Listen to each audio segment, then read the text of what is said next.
this is a huge event.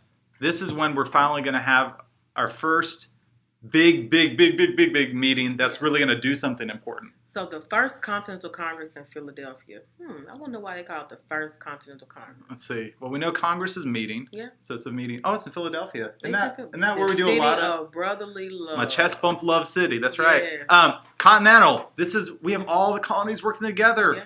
Across the colony. It's the first time they've done it. So the First Continental Congress. Yeah. So in Pretty response logical. to those intolerable acts, they're going to support the city of Boston. They're going to create militias. So all the What's colonies, a militia is basically a group of men that come together and say, "Hey, we're going to stay trained and ready to fight."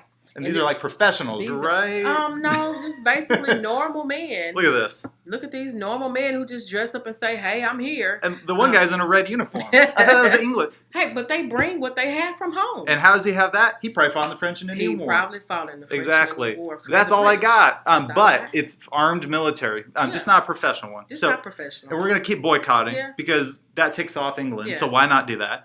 Then they sent an olive branch petition to England, basically an extension of peace. Basically, they want to make peace with the king to say, can we resolve this peacefully? Why is it an olive branch? Well, olive branch, it refers back to the Bible.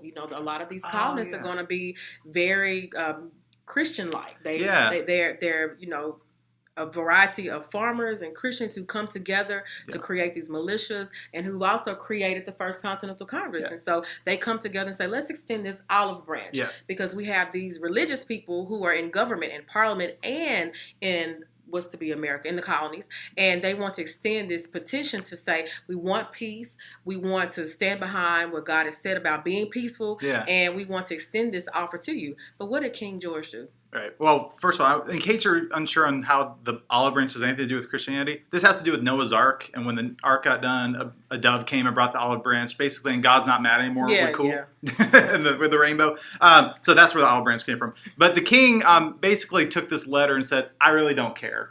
And just kind of ripped it up. Because they're trying to tell the king what to do, really. And do you tell the king what to do? No. He's divine and wholly sent by God.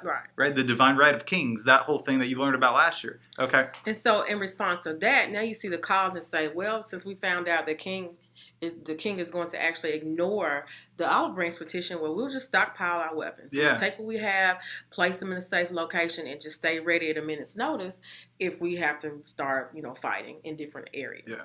And the ironic thing is, the king actually had heard rumors that these people are stockpiling weapons because they had kind of started, but then they really did after it. So he gets this letter saying, we want peace, while he hears they're creating militias, and they're still boycotting, and they're doing all this stuff, which isn't showing peace. It's not showing peace. So you can't blame them in some ways with this. And I'm pretty sure that the king heard from it by way of mouth, because now we still have these soldiers that are stationed there under the Quartering Act. And they know this stuff. Yeah, they know what's they're catching going some on. people.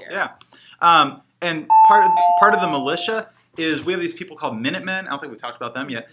These are men, you're going to love this, men who are ready at a minute's notice to fight. Yeah. So basically these are those young, really psyched up people who are super in this. Like you might have the local doctor say, if a battle's coming, I will grab my gun. But these are guys who are like, I'm just probably going to sit at the pub, and when you need me, I'm like, my gun's in my pocket, ready to go type of thing. Got my gun in my pocket. I might bring a knife from the house. I'm just going to bring what I have to be ready at a minute's notice to fight off these redcoats, the British. So these are really psyched up guys. Yeah.